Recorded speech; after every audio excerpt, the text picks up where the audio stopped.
ఉంటున్న వారందరికీ మొదటి విడతగా ఇల్లు నిర్మించాలన్నది దివంగత మాజీ ముఖ్యమంత్రి వైఎస్ రాజశేఖర రెడ్డి ఆశయం. అందులో భాగంగానే ఇందిరమ్మ గృహ నిర్మాణ పథకాన్ని ప్రవేశపెట్టారు.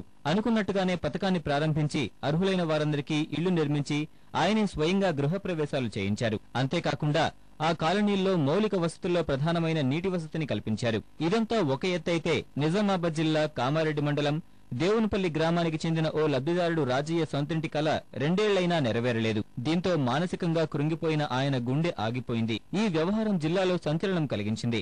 75 ఏళ్ల రాజయ్య కుటుంబ పోషణ కొరకు పశువుల కాపరిగా పనిచేస్తూ గుడిసెలో ఉంటున్నాడు. తమ టార్గెట్ పూర్తి కావాలనే ఉద్దేశంతో అధికారులు ఉన్న గుడిసెను పీకేసి లబ్ధిదారుల జాబితాలో రాజయ్యను చేర్చారు. అద్దె ఇంట్లో ఉంటూ గుడిసె ఉన్న చోట అధికారులు ఇచ్చిన సిమెంటుతో పునాది నిర్మించారు. బేస్మెంట్ నిర్మాణం కోసం కేవలం 6,000 రూపాయలు మాత్రమే గృహ నిర్మాణ శాఖ అధికారులు ఇచ్చారు. పలుమార్లు అధికారుల చుట్టూ తిరిగినా ఫలితం లేకపోయింది. ఒకవైపు ఆర్థిక పరిస్థితులు మెరుగుపడకపోవడం, అధికారుల వైఖరితో మానసికంగా కుంగిపోయాడని స్థానికులు తెలిపారు. బిల్లులు మంజూరు చేయాలని కోరుతూ ఎన్నోసార్లు గృహ నిర్మాణ శాఖ అధికారులు ప్రజాప్రతినిధుల చుట్టూ తిరిగినా పట్టించుకోలేదని గ్రామస్తులు పేర్కొన్నారు. ఇక దిక్కులేక వృద్ధాప్యంలో ఏం చేయలేనని అనుకుంటూనే బేస్మెంట్ వరకు నిలిచిపోయిన ఇల్లును చూస్తూనే రాజయ్య గుండె ఆగిపోయింది. కనీసం అంతిమ సంస్కారాలకు సైతం డబ్బులు లేని దీనస్థితిలో ఉన్న సమయంలో గ్రామస్తుల సహకారంతో దహన సంస్కారాలు చేసినట్టు గ్రామస్తుడు తెలిపారు.